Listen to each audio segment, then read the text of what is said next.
Hello everyone, welcome to this edition of Sprint. My name is Sharif Al-Touni, and the topics that are included in this edition is definitely the African Champions League, the Confederation Cup. We'll be looking at the latest match with the top guns in the UEFA Champions League, and Barcelona versus Manchester City, and also PSG versus Bayern Leverkusen.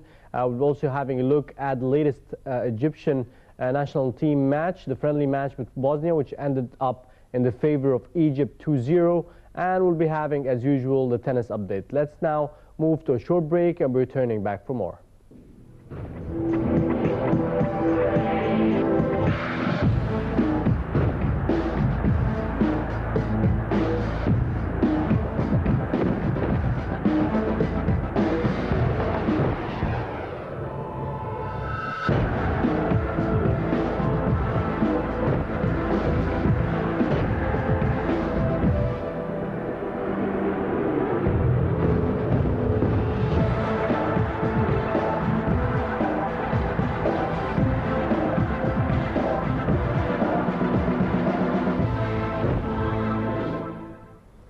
Welcome back. You're still watching Sprint, and in the first segment of this edition, we'll be looking at top news and Ahli making it most successful club worldwide after beating AC Milan.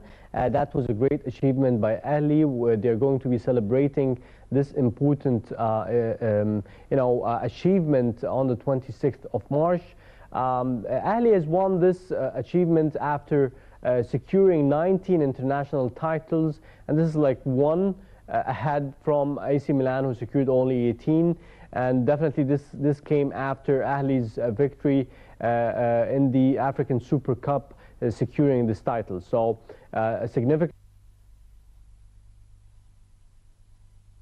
for the African Champions League. They also had several achievements in reaching to the World Club Cup. They had several positions in that. They failed to secure a top final within the Club World Cup, but yet Ahli is definitely moving in a very good pace in terms of titles, and it's a significant achievement to be topping the world, being the successful or the most successful club in the world of football. The Confederation of African Football, the CAF, issued a statement on February 24th, confirming that Ahli had won more internationally recognized titles than any other club, overtaking AC Milan. The Cairo Giants will invite the FIFA president Sepp Blatter, the CAF president Issa Hayatou, and AC Milan vice president and CEO Adriano Galliani to attend the event. The Egyptian president and also the prime minister are also invited, according to a statement by Al Ahli. Ahli won their 19th international trophy last month, their 6th African Super Cup title, sending a blow to AC Milan, whose officials regularly claim the Italian club's 18 international trophies, making it the most successful club in the world. The club has also won 8 African Champions League titles, 4 African Cup winner cups, 6 African Super Cups, and 1 Afro-Asian Cup.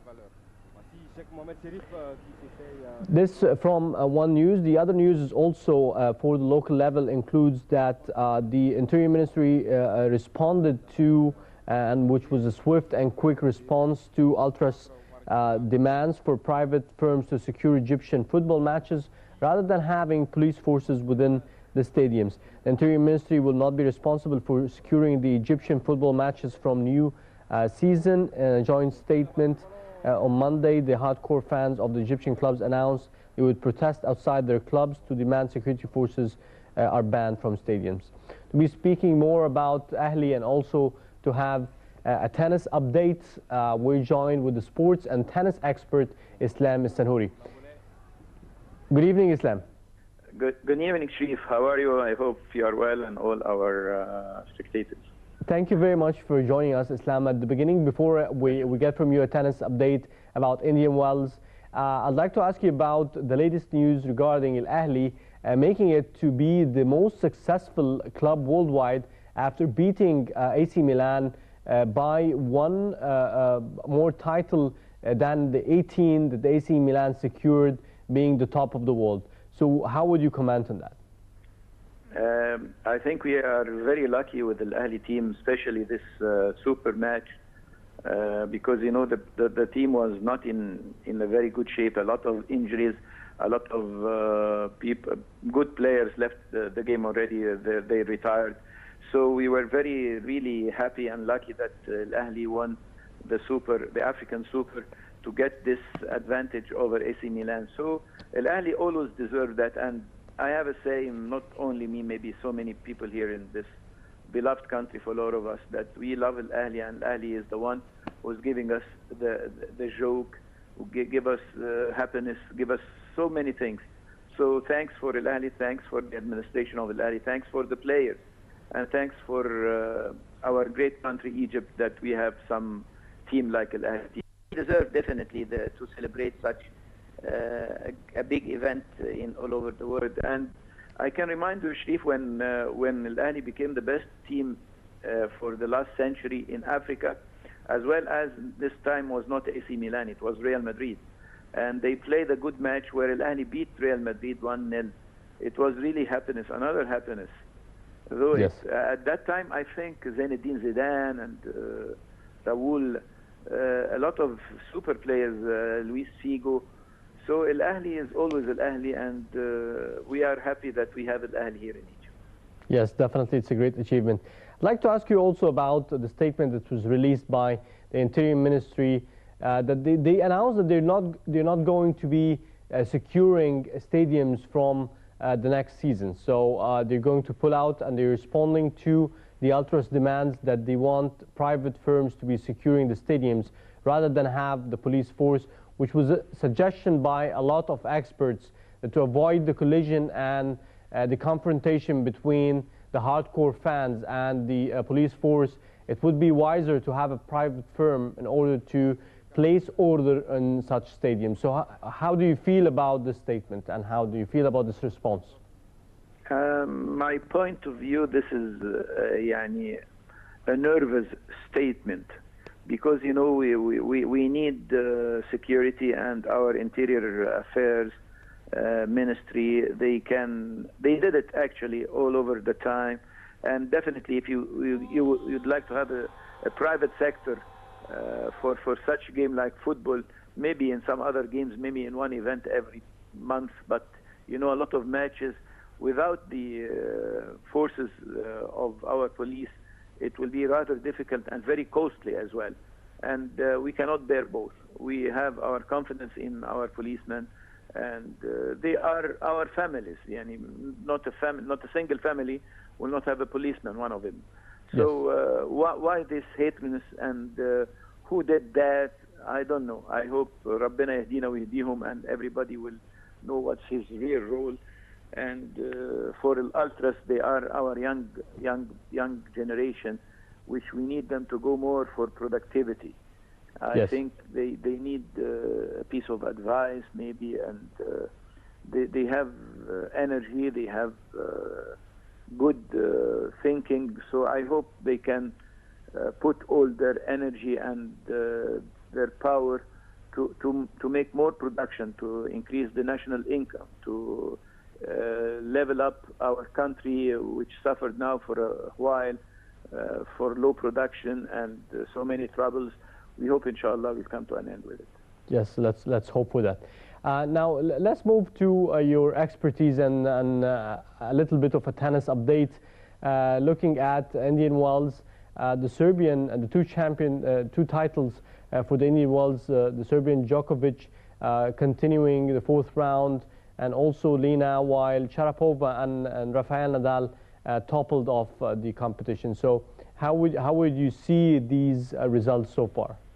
It is very strange this year because, yes, Novak Djokovic is continuing, but in the bottom half of the draw, Jo-Wilfried Tsonga went out, Tomasz Berdych went out, Juan Martín del Potro, he withdrew after the draw was settled.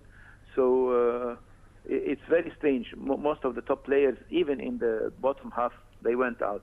As well in the top half and in the first quarter, where Rafael Nadal, he left about 1 hour ago. Andy Murray as well. he left against, he was playing with Milus Raonic from Canada. And though they went to 1 set all, and each player broke the other one for one game in the set. I think Andy Murray won the first set 6-3. Then he lost the last game of the second set, and Milus Raonic won it. Andy Murray, he had the advantage, and he broke Milus Raonic in the final set, and he had the lead 2-1 with the serve, and then he stopped completely. Raonic winning 4 games. It came 5-2, and then 5-3, and then Raonic with his big serve, he made it, and he won the final set 6-3 with the happiness of his coach, Ivan Lubicic. You know, he was basically from a Serbian or Yugoslavian family, Milus Raonic. And Ivan Lubicic is from Croatia, and he left the game, and now he's his coach. So they were very happy, and I don't know, it's very unhappy.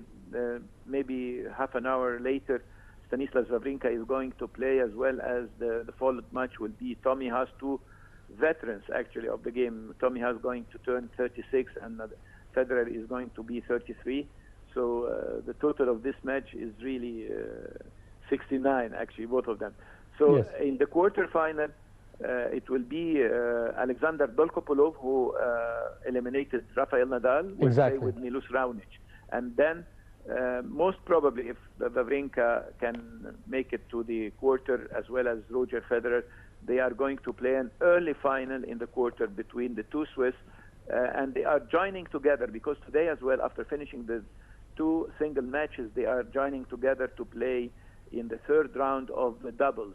They are teamed together, and they are concentrating in doubles, because I think it's a very good chance for both of them to get the Davis Cup for the first time for Switzerland, as they eliminated Serbia in the 1st round.